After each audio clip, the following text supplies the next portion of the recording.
Siapa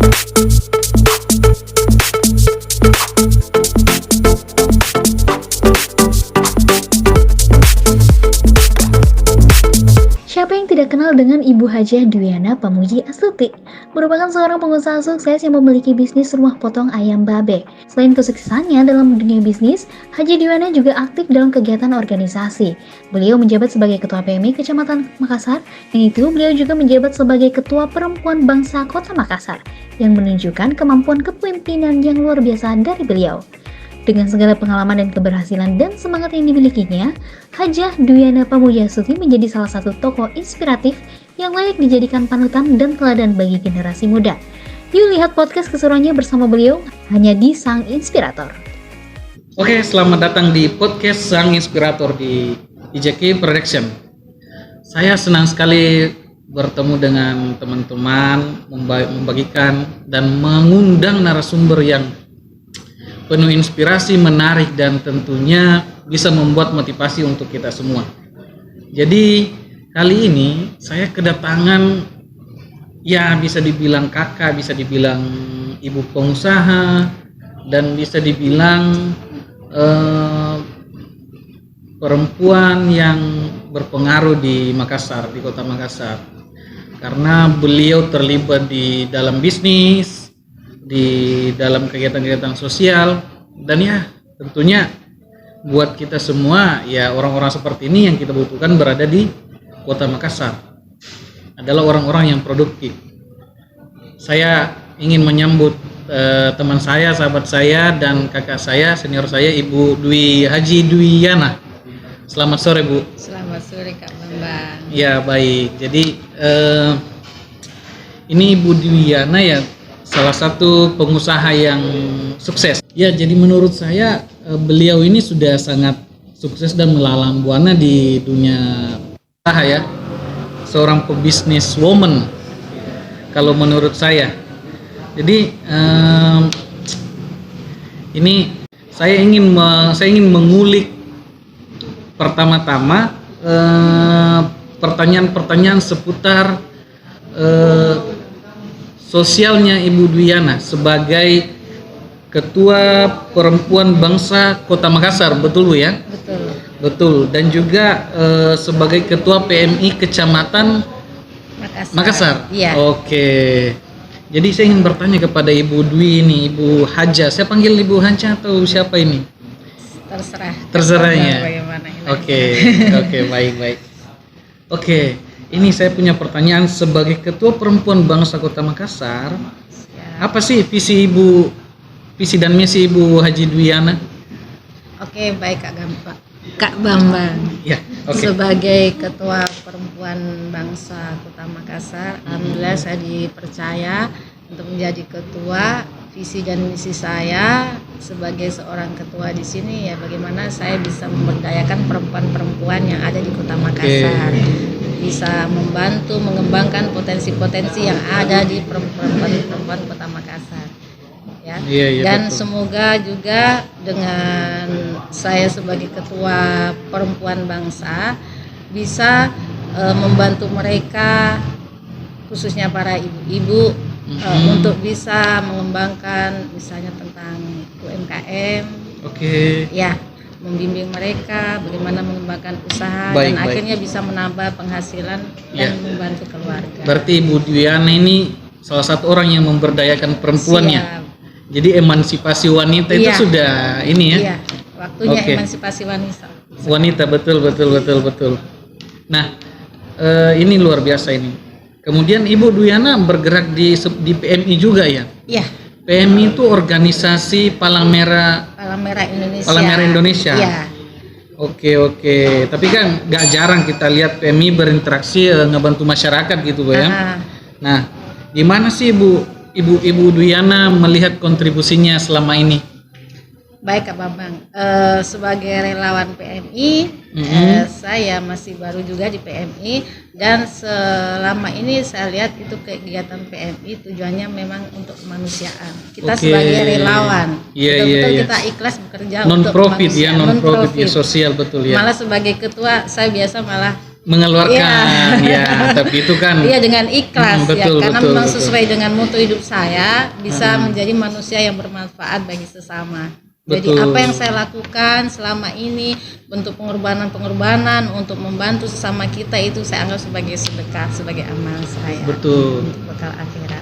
Dan kontribusi selama ini di PMI itu, kita misalnya ada bencana, kita datang setelah Iya. kondisi aman, kita datang. Kayak banjir Asesmen, kemarin Ibu ya, kayak banjir ya, setelah betul, aman betul. kita datang asesmen, Mm-mm. ya berapa korban, berapa dicatat semua, kemudian kita laporkan ke markas, dan nanti markas PMI yang bergerak untuk membawa bantuan.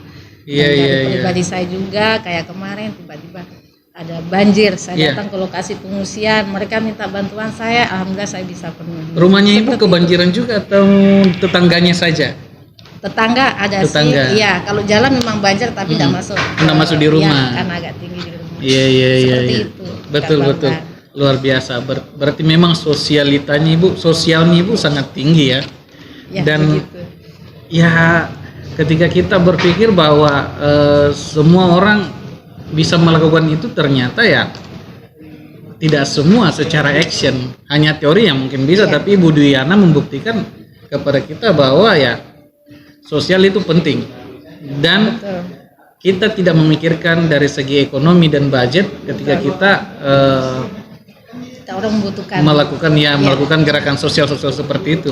Betul. Tapi nggak usah sungkan lah, kita langsung masuk kepada dunia bisnisnya Ibu Dwiana ini, Siap. supaya bisa memotivasi teman-teman anak muda di luar sana. Tapi BTW mohon maaf ya, Iya. umurnya Ibu Dwiana berapa sih? Kasih tahu nggak ya? Kasih tahu dong. Kira-kira berapa ya? 21. Saya lahir tanggal 4 April 80. Jadi sekarang 80. ya 80. Tapi Sudah awet. tua. Awet muda ya, 80 itu baru sekitar 42 nanti 4 April sudah 43. 43 ya? Iya. tapi masih kelihatan 41 ya. Beda 2 tahun ya, sorry. Oke. Enjoy aja, jalan hidup Enjoy, iya, dengan iya, enjoy. iya. Ternyata saya hampir salah paham dengan Ibu Dwi. Saya kira masih 25 tahun, 26 tahun. Ternyata sudah 40 lebih ya. 40 lebih. Berarti memang sudah waktunya Ibu Dwi ini berkontribusi untuk masyarakat di sekitarnya. Insya Allah. Ya. Oke, kita lanjut ke dunia usaha. Ibu Dwi ini punya pemotongan ayam. Iya, Namanya bisnis Rumah potong ayam rumah babi. potong ayam babe. Iya. Nah, ada ndak resep rahasia yang bisa dibagi kepada kita ini? Kenapa bisa Ibu Dwiana mengambil bisnis di pemotongan ayam? Oke, baik Kak Bambang. Saya pertama buka usaha ini dengan melihat orang di sekitar saya, dia punya usaha ini dan dia bisa sukses. Oke. Dan saya rasa kenapa orang bisa, saya nggak bisa. ATM berarti Iya, ya. akhirnya saya coba, Iya, saya iya, belajar iya, dari iya. mereka bagaimana cara-caranya, dan alhamdulillah sampai sekarang saya sudah bisa memiliki 4 rumah potong ayam. Dan saya jalani itu, saya nikmati saja prosesnya dari awal ya, susah-susah Iya. dulu ya. Iya, betul. Iya, susah-susah dulu, saya bekerja dulu Senang-senang dan- kemudian. iya. Iya. Kuncinya sih saya kejujuran, Betul. ulet itu sih. Ulet. Iya, dan yang penting itu adalah kejujuran.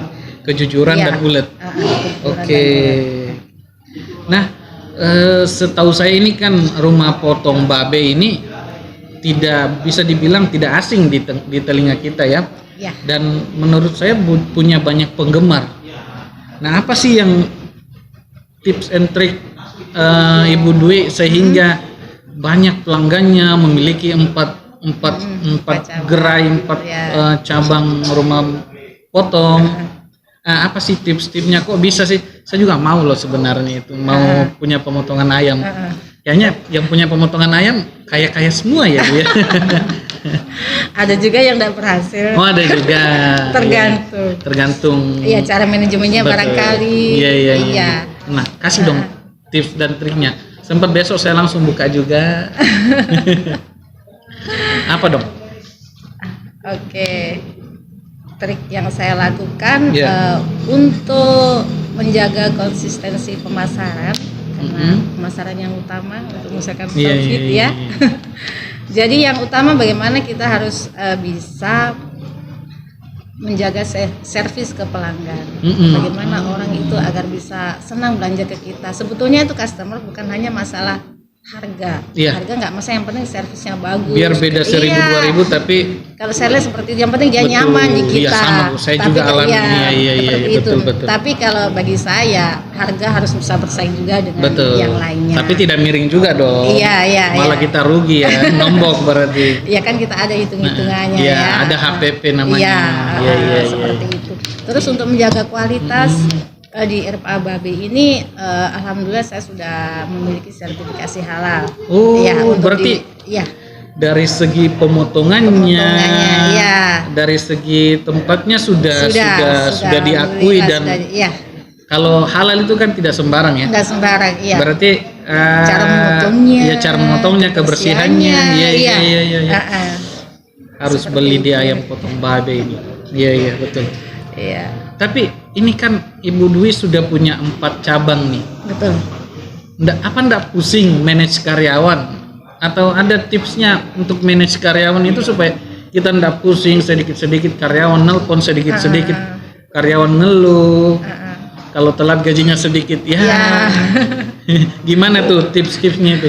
Sebetulnya agak pusing juga. Ya. Tapi alhamdulillah saya bisa atasi semuanya. Yang penting kita dengan karyawan itu memiliki kekeluargaan. Itu yang saya tanamkan. Ya, saya di sini bukan sebagai bos. Iya. Ya, saya menganggap itu karyawan saya itu adalah keluarga saya. Ya, dan kita harus saling terbuka.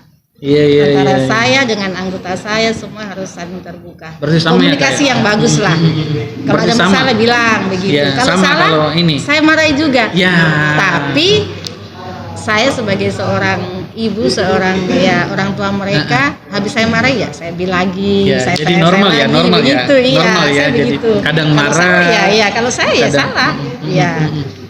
Kadang Seperti marah, itu. kadang perhatian. Iya, harus begitu. Kadang ngambek juga ya. Iya. Yang penting kekeluargaan lah. Iya. Iya. Oke. Kemudian ini buat para perempuan yang ingin bikin bisnis nih.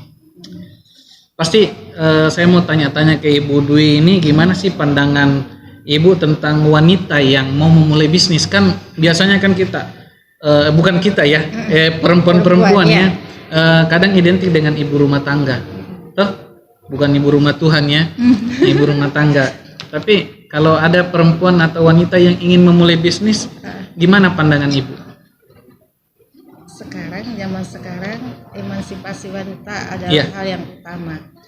Seorang ibu rumah tangga jangan hanya dia mengharap gaji dari suami saja. Ya. Kita harus betul-betul berkontribusi untuk keluarga. Harus berani mengeluarkan skill yang ada dalam diri kita. Iya. Ayo kita berusaha. Yang utama adalah keberanian. Keberanian ya. Keberanian, niat kita, Iya. insya Allah ada jalan itu. Berarti Ibu mendukung ya kalau ada perempuan-perempuan yang mau bergelut di dunia bisnis ya. Betul, insya Allah. Iya. Saya kalau ada orang yang mau mungkin bekerja sama dengan saya akan bantu mereka. Wah, luar biasa. Insya Allah, iya. Berarti yang mau kerjasama langsung Iya, ke boleh, Ibu Dwi, iya. Ibu Dwi saja ya. Siap. Baik. Tapi ini kan Ibu menjelaskan tentang penghasilan perempuan. Tapi apakah masih berlaku uang suami adalah uang istri? Masih ya? Masih sih. Masih. Uang istri adalah Uang istri. uang istri. Oh, Iya. saya kira bisa sebaliknya juga. Nggak bisa ya? Nggak bisa. Oh, saya kira bisa. Aduh. Ya. Oke. Saya kira kita jeda dulu tentang bisnis karena ada isu yang sangat menarik. Saya dengar tentang Ibu Dwi. Nah, banyak orang di sekitar lingkungannya Ibu yang ketika saya berkunjung ke sana ada yang menyebut Ibu mau maju di perpolitikan. Ya kan? Atau seperti apa? Karena kan calon legislatif kan bisa perempuan juga ya? Iya, bisa bisa. ya. Nah, kenapa Ibu Dwi mau ikut nyalon? Apakah karena memang banyak yang menginginkan Ibu maju atau memang ada keprihatinan di dunia politik? Oke, baik. Pertama-tama memang tidak ada sih niat saya untuk menjadi anggota dewan, tidak ada. Tapi karena ada dorongan-dorongan dari beberapa pihak, mungkin melihat potensi yang ada dalam diri saya, akhirnya saya bulatkan tekad, oke lah, insya Allah saya akan maju, ya. Dan membantu masyarakat. Karena masyarakat yang di sekitar saya betul-betul mungkin butuh bantuan saya. Mereka melihat mungkin potensi yang ada dalam diri saya, mungkin sebagai tokoh perempuannya, sikap sosial saya yang mungkin mereka rasa cukup tinggi atau bagaimana lah, ya mungkin dirasa saya cocok untuk mewakili di dewan. Insya Allah saya akan maju. Jadi jangan salah paham ya pemirsa, saya bukan tim suksesnya Ibu Dwi ya, cuma karena memang sekarang itu seksi ya untuk membahas tentang politik, karena sudah 2023, nanti 2024 itu sudah pesta politik. Dan saya pikir memang kenapa saya harus selalu tanya kepada narasumber saya tentang politik, karena saya mau wakil kita atau orang yang duduk di pemerintahan adalah orang-orang yang hebat semua, orang yang baik, orang yang bisa menyuarakan suara kita. Dan itu saya tidak pernah berhenti untuk hal-hal seperti itu. Jadi jangan salah paham ya, saya masih netral, tapi kalau ada ya boleh lah. Jadi wajar lah saya menanyakan hal-hal politik, dan saya masih akan berlanjut menanyakan itu ya. Kemudian ini kan Ibu Dwi di calon legislatif di Kota Makassar.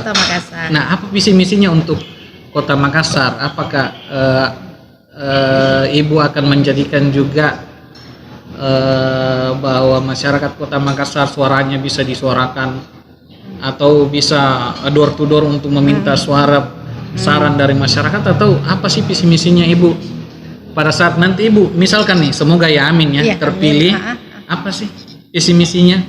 Visi misi saya ke depan sebagai calon anggota legislatif, saya seperti moto hidup saya menjadi manusia yang bermanfaat bagi sesama ya. Saya punya visi misi singkat tapi banyak maknanya. Perempuan peduli umat. Jadi peduli dalam segala hal. Perempuan peduli umat.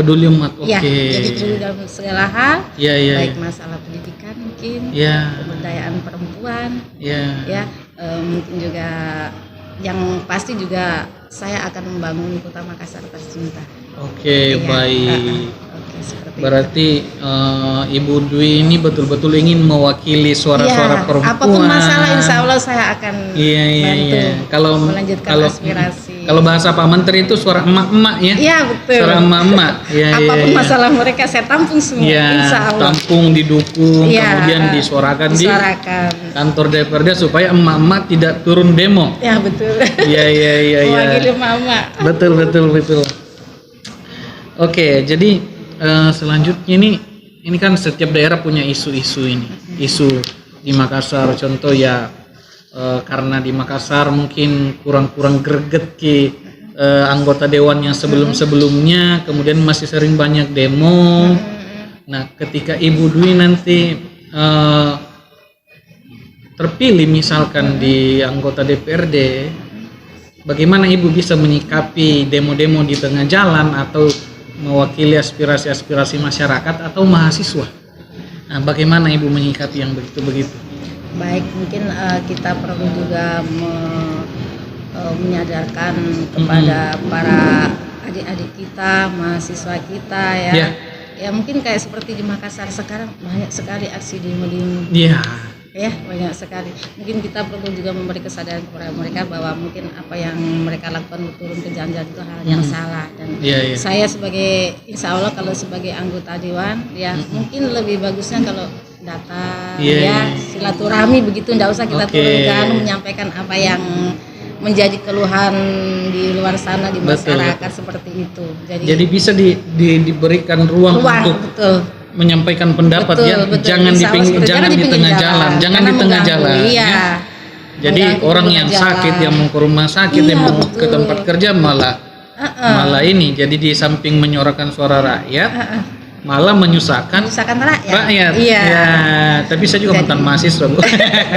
Tapi sama. Jadi kita insya Allah kita kasih ruang ya. Betul. Saya tidak mendukung juga teman-teman yang di tengah jalan. Tapi kalau di dalam gedung DPRD atau di rektorat atau di mana, saya dukung penuh. Iya. Kalau perlu saya datang ke sana membantu. Siap. Nah, tapi kalau di tengah jalan saya juga pusing Iya, kadang-kadang. itulah. Kadang-kadang saya lapar sekali mau pulang ke rumah, waduh macet gara-gara demo.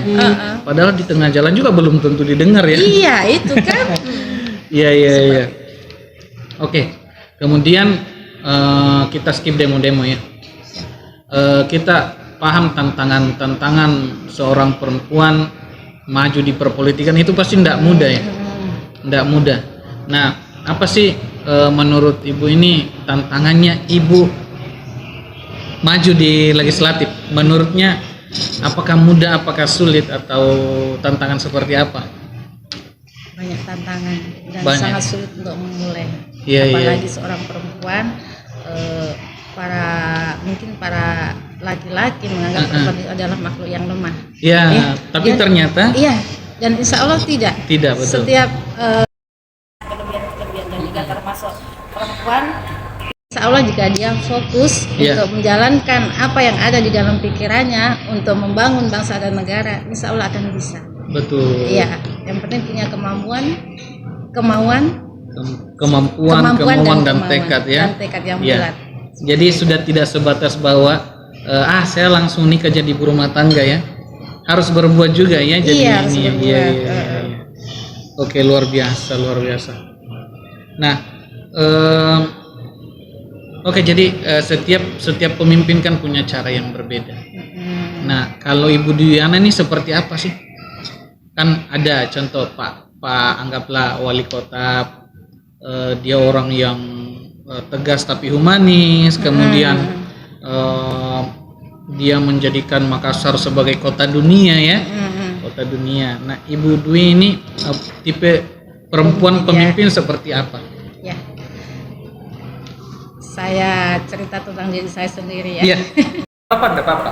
Karena kan saya belum Saya kenal.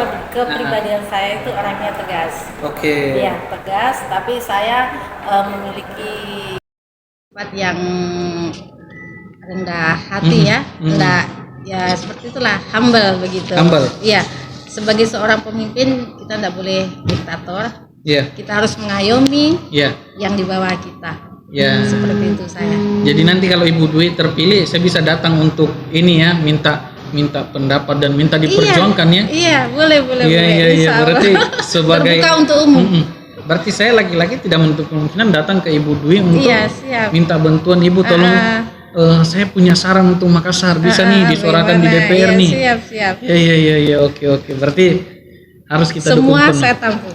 Betul. Perempuan peduli umat. Dapil mana dalam sih, Ibu? segala hal. Dapil mana sih? Dapil 1. Dapil 1 itu Makassar, Ujung Pandang, Rapucini. Makassar, Ujung Pandang, Rapucini. Rapocini. Siap. Oke. Partainya sudah ada. Sudah ada. Sudah ada. Partainya ditit aja ya.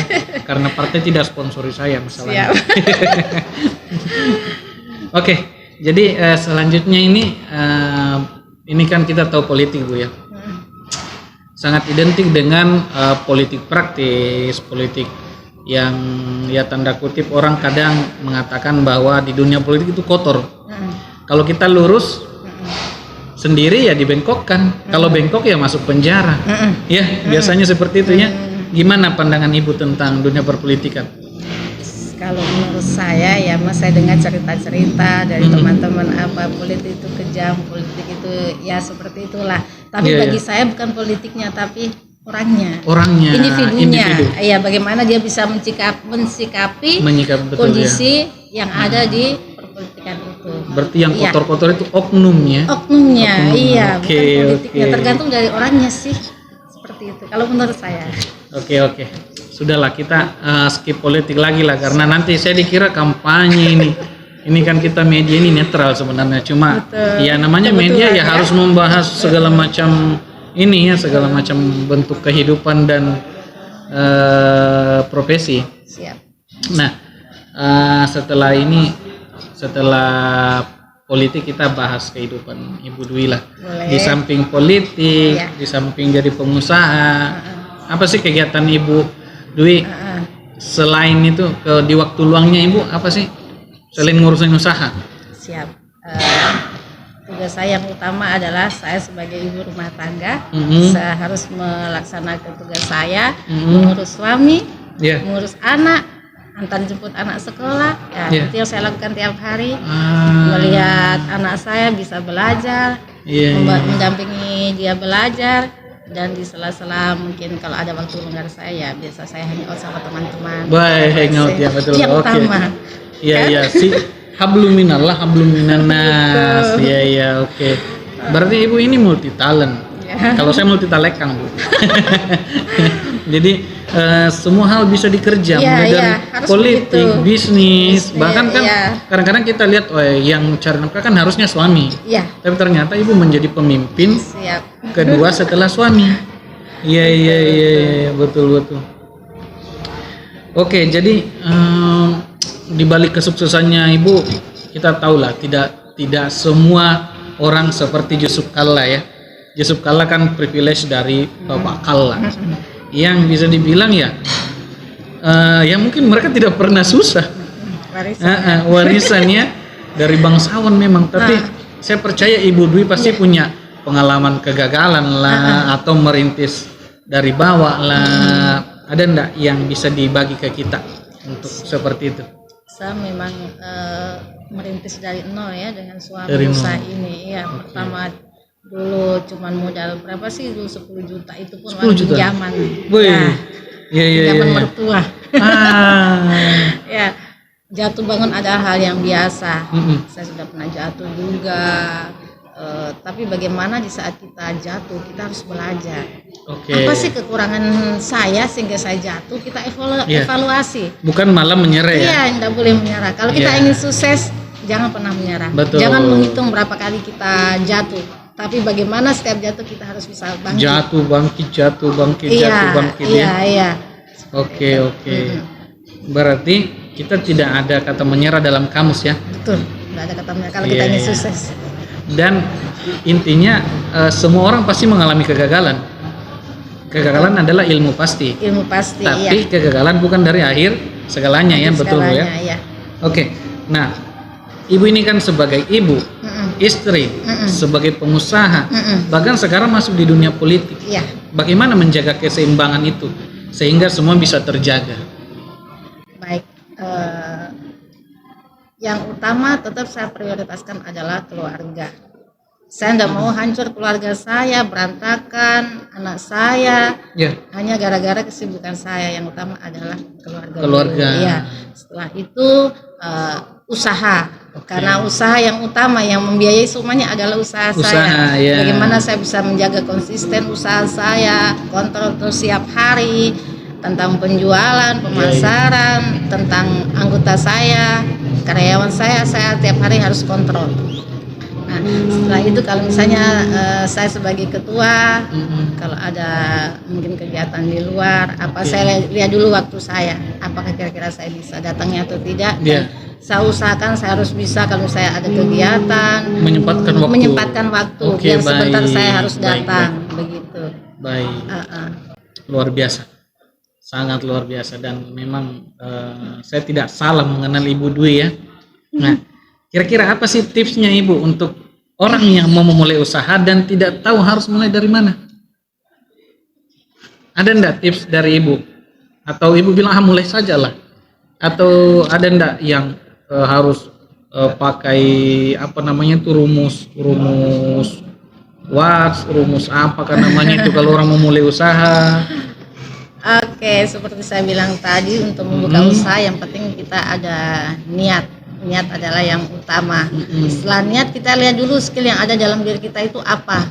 Karena kalau kita memulai usaha harus sesuai dengan yang ada dalam diri kita. Jangan hanya ikut-ikut saja. Orang sukses di usaha ini kita ikut, belum tentu kita bisa, karena kita tidak menjiwai apa yang akan kita lakukan. Nah, seperti itu. Ya, jadi yang utama adalah niat dan sesuai dengan keahlian. Niat dan action ya. Ya, action. Jangan sampai niat. Ya. Akhirnya tidak action ya. Oke, jadi teman-teman yang membuka usaha, niat yang baik dan action ya. Kemudian kalau mau butuh bantuan, silakan ke Ibu Dwi kerjasama. Ya. Insya Allah. Ya oke. Jadi kemudian ini pertanyaan terakhir. Tidak semua kan dari kita berpendidikan ya. Tidak semua. Kadang ada orang yang putus sekolah, kemudian patah semangat, kemudian ada orang yang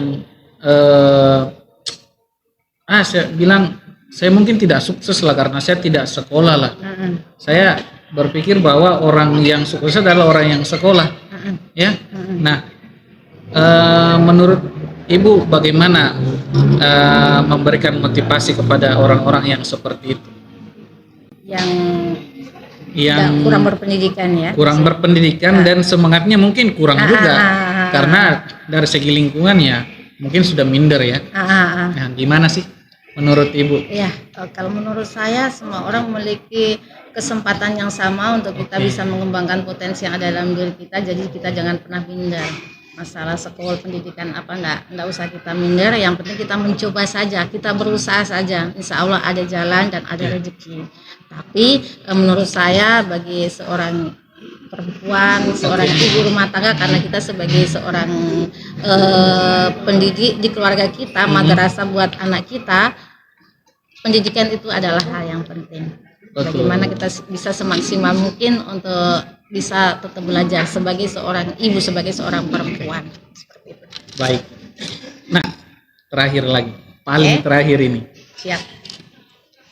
Tolong sampaikan pesan dan kesan Ibu menjadi ketua PMI Kota Makassar, PMI Kecamatan Makassar dan ya, sebagai ketua perempuan bangsa Indonesia Kota Makassar. Silakan disampaikan supaya teman-temannya Ibu dengar loh bahwa ternyata ini ketuaku ini luar biasa. Oke, sebagai seorang ketua perempuan bangsa Kota Makassar dan sebagai juga seorang ketua PMI Kecamatan Makassar, ya saya memiliki pesan buat teman-teman semua, khususnya para ibu-ibu juga, ya, bagaimana kita bisa menjadi manusia insan yang bermanfaat bagi sesama. Kita harus secara ikhlas melakukan segala sesuatu untuk membantu sesama kita, dan mari kita sama-sama mengembangkan potensi yang ada di dalam diri kita. Semua kita memiliki keahlian, kemampuan, tinggal bagaimana kita bisa mengeluarkan apa yang ada di dalam diri kita. Baik. Insya Allah kita akan sukses sama-sama. Luar biasa, amin. Kita semua akan jadi orang sukses. Ya. Karena takaran orang sukses beda-beda. Ya. Ya, jadi insya Allah kalau kita masih hidup ya kita sukses. Mati pun juga kita sukses ya. Sukses bertemu dengan Yang Maha Kuasa. Ya. Oke. Baik.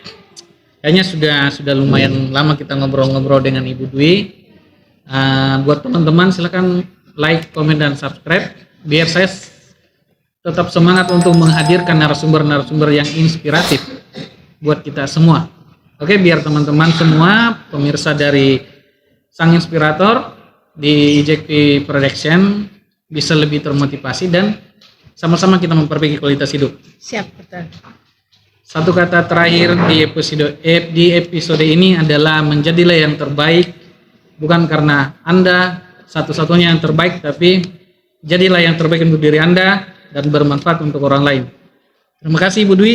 Terima kasih sudah menyempatkan hadir di podcast Sang Inspirator, dan semoga suatu saat nanti kita bisa bekerja sama di dunia bisnis. Amin. Insya Allah. Dan ya, selamat sore dan sampai jumpa di episode berikutnya.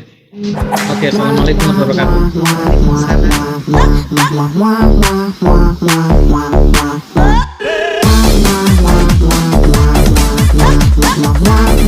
wabarakatuh.